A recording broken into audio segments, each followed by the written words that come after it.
রঞ্জনদাকে সরাতে পারো দেখো ভিতর না আবার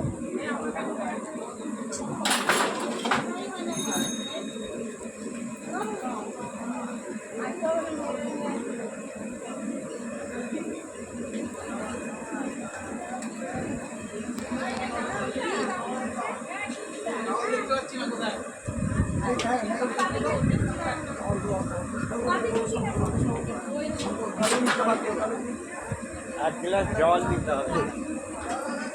পাটা তুলিয়ে এক হাতের উপরে রাখুন, আপনার পাটা বা হাতের উপরে রাখুন। এবার মোছা আসতে পাটা দিয়ে রাখুন।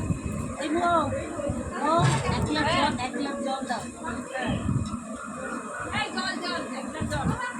পাতা দেবো এখানে কষ্ট হবে, ভয় কষ্ট হবে।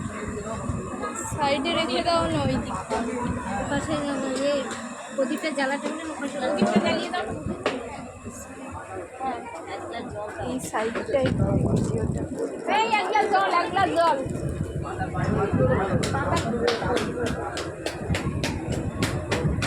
কেন এইবার এটা হয়েছে।